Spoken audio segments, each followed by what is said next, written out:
कहानी शुरू होती है जंगल के एक खौफनाक मंजर से।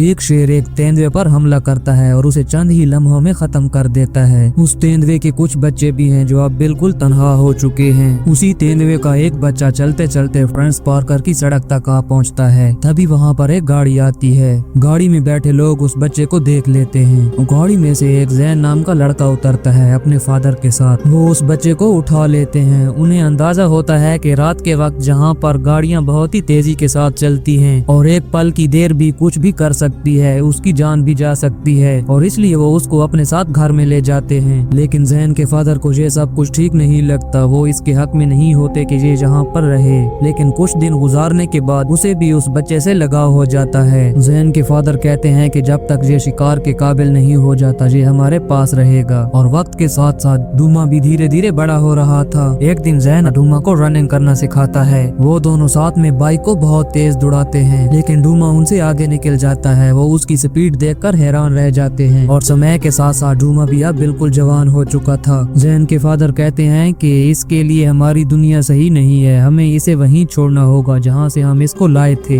जैन कहता है कि इसे जंगल पसंद नहीं है, ये हमारे साथ यहीं पर रहना चाहता है। जैन के फादर मैप पर कुछ निशान लगाते हैं। वो कहते हैं कि यही जगह थी जहाँ पर हमें डूमा मिला था, और मुझे पूरा यकीन है कि जहाँ पर अभी भी बहुत से तेंदुआ होंगे। जैन के फादर कहते हैं कि अगर तुम चाहते हो कि ये खुश रहे तो हमें इसको वहीं पर छोड़ना होगा जो इसका असल घर है। और जैन फाइनली अपने फादर की बात मान लेता है और वो तैयार हो जाता है डूमा को वापस छोड़ने के लिए। लेकिन उसी दौरान अचानक जैन के फादर की तबीयत खराब होने लगती है, जिसकी वजह से उसकी वहीं पर मौत हो जाती है। फादर की डेथ के बाद जैन से उसकी मॉम कहती है कि हमें ये जगह छोड़नी होगी और शहर में जाकर काम करना होगा, इसके अलावा हमारे पास और कोई रास्ता नहीं है। और फिर वो तीनों शहर की तरफ निकल पड़ते हैं और वहाँ जाकर अपनी न्यू लाइफ में शिफ्ट हो जाते हैं। और जैन की मॉम स्कूल से उसको जब पिकअप करने के लिए आती है तो डूमा भी उसकी गाड़ी का पीछा करता है। और गाड़ी का पीछा करते करते वो जैन के स्कूल तक आ पहुँचता है। लेकिन जैन का टीचर उसको बाहर नहीं जाने देता और बाहर भी बहुत शोर मच चुका था क्योंकि उन लोगों ने डूमा को देख लिया था। जैन डूमा को ढूंढते ढूंढते वॉशरूम तक आता है, लेकिन वहीं पर कुछ बच्चे जैन को मारने लगते हैं, उसको बहुत तंग करते हैं। और उसी दौरान डूमा वहाँ पर आ पहुँचता है, लेकिन डूमा को देखते ही वो बच्चे खौफ के मारे वहाँ से भागने लगते हैं। उनके पास कुछ पैसे होते हैं जो वहीं पर गिर जाते हैं। जैन वो पैसे उठाकर डूमा के साथ वहाँ से भागने लगता है। वहाँ पर मौजूद सिक्योरिटी वाले डूमा को पकड़ना चाहते हैं और वो भागते भागते अपनी जान बचाने के लिए शहर से बहुत दूर निकल जाते हैं। जैन को ये अंदाजा था कि हमारा वहाँ शहर जाना भी ठीक नहीं है और वो अकेले डूमा को वापस छोड़ने का फैसला करता है। ये बहुत ही मुश्किल काम है, लेकिन इसके अलावा कोई हल भी नहीं है।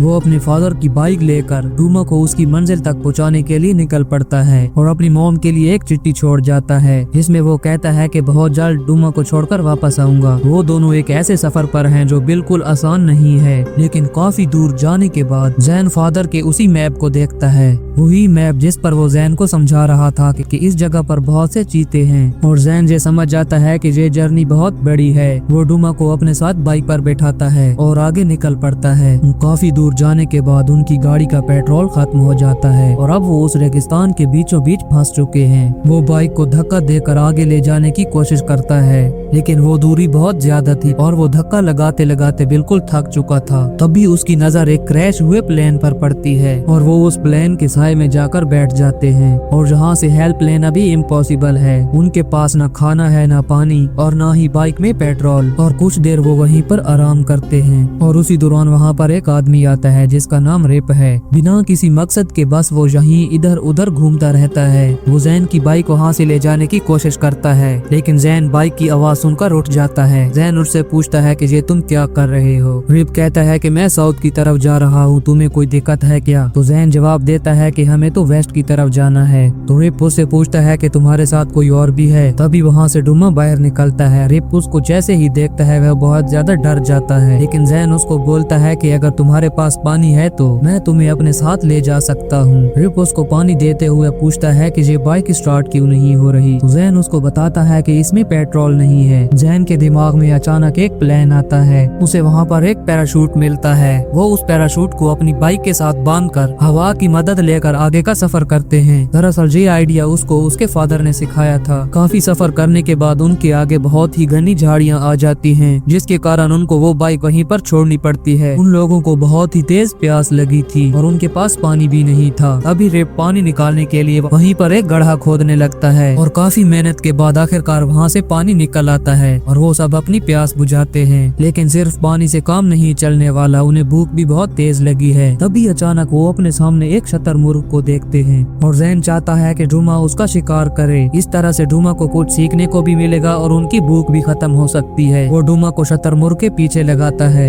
लेकिन ये डूमा का पहला शिकार है और काफी कोशिश के बाद भी वो नाकाम रहता है। लेकिन डूमा उसके अंडों तक पहुंच जाता है और उन अंडों की वजह से उनकी भूख कुछ कम हो जाती है। जैन रिप को वही मैप दिखाता है और रिप वो नक्शा देखकर कहता है कि वहाँ तक पहुँचना बहुत ही मुश्किल है, वहाँ पर जाना जानी मौत को दावत देना है। जैन कहता है कि मुझे डर नहीं लगता। रिप उसको कहता है कि डरना जरूरी है, वो जगह बहुत खतरनाक है, लेकिन मैं तुम्हारे साथ आधे रास्ते तक जा सकता हूँ। और वो तीनों फिर से अपना सफर जारी रखते हैं। काफी दूर चलने के बाद जैन अपने कंपास पर नजर डालता है। वो देखता है कि वो वेस्ट की बजाय नॉर्थ की तरफ जा रहे हैं, लेकिन फिलहाल वो रिप को कुछ नहीं कहता। कुछ दूर जाने के बाद उन्हें वहाँ पर कुछ खंडर नजर आते हैं। वहीं से उनकी नजर एक हेलीकॉप्टर पर पड़ती है जो दरअसल जैन को ढूंढने आया था। लेकिन वो तीनों उसी जगह पर छुप जाते हैं और हेलीकॉप्टर वहाँ से वापस चला जाता है और वो अपनी रात वहीं पर गुजारते हैं। और अगली सुबह वहाँ निकलने से पहले रिप को वहाँ पर हीरो की एक खान नजर आती है और जैन रिप को छोड़कर अपने सफर की तरफ चलता है, क्योंकि उसको रिप पर शक हो चुका है और वो ये भी जानता था कि वो सही रास्ते की तरफ नहीं जा रहे। लेकिन कुछ आगे जाने के बाद जैन को रिप के चिल्लाने की आवाज सुनाई देती है और वो फौरन उस खान की तरफ वापस आता है। वहाँ पर रिप बहुत ही बुरी तरह से मिट्टी के अंदर धंस चुका था।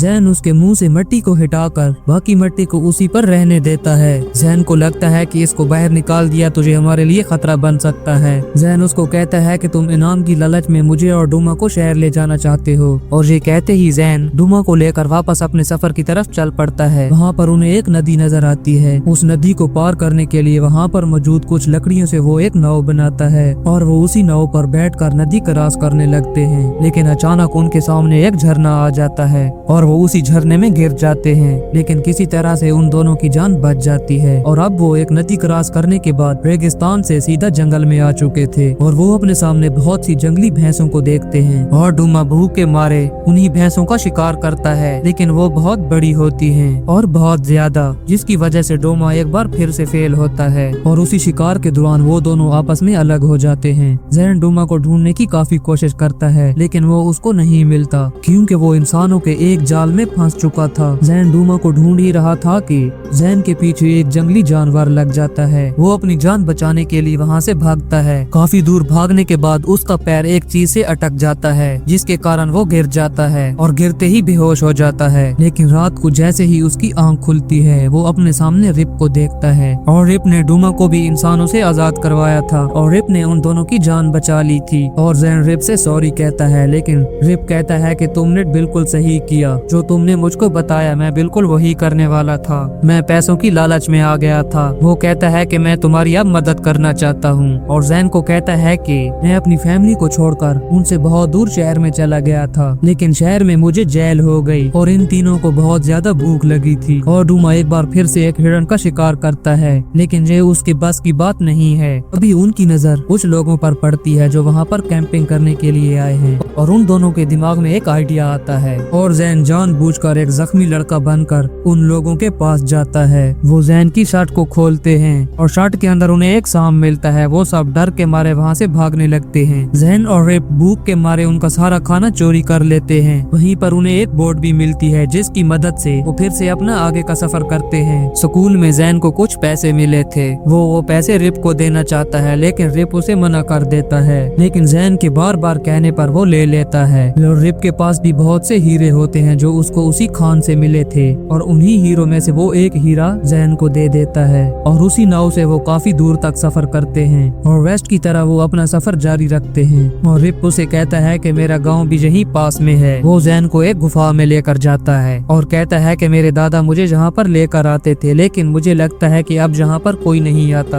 और तभी जैन उसको बताता है कि मेरे फादर कुछ दिन पहले हमें छोड़कर चले गए, ऐसा क्यों होता है। रिप उसको समझाता है कि हम सब एक ही राह पर चल रहे हैं, बस कोई आज चला गया है तो फिर कोई कल। और रिप कहता है कि हम सब एक ही राह के मुसाफिर हैं, हम सबको वही रास्ता पार करना है, इसलिए डरने की जरूरत नहीं है। वो कहता है डुमा को छोड़ने के बाद तुम अपनी मॉम के पास वापस चले जाना। वो कुछ आगे जाते ही हैं कि उन पर बहुत ही खतरनाक मक्खियों का हमला हो जाता है, ऐसी मक्खियां जो इंसानों का खून पीती हैं। वो अपनी जैकेट से जैन को तो बचा लेता है लेकिन खुद को नहीं बचा पाता। वो मक्खियां उसको बहुत ही बुरी तरह से काटने लगती हैं और वक्त के साथ वहीं पर रात ढल जाती है और रिप की हालत भी बहुत खराब हो चुकी थी। रात के वक्त वहाँ पर बारिश होने लगती है। वो बहुत ही मुश्किल से वहाँ पर आग जलाते हैं। बारिश के कारण आग जलाने में बहुत मुश्किल हो रही थी, जिसकी वजह से वो पैसे भी जला देते हैं। जैन सोचता है कि रिप के लिए हेल्प लाना बहुत जरूरी है, अगर ऐसा ना किया तो वो मर सकता है। वो डुमा को रिप के पास छोड़कर बहुत ही मुश्किल से उसके गांव में पहुंचता है और आखिरकार वो रिप के लिए मदद ले ही आता है। और रिप का चेहरा बहुत ही बुरी तरह से सूज चुका था। गांव के लोग तो उसको पहचान भी नहीं रहे थे। वो लोग उसके चेहरे पर एक लेप लगाते हैं जो धीरे धीरे एक मास्क बन जाता है और जैसे ही वो उस मास्क को हटाते हैं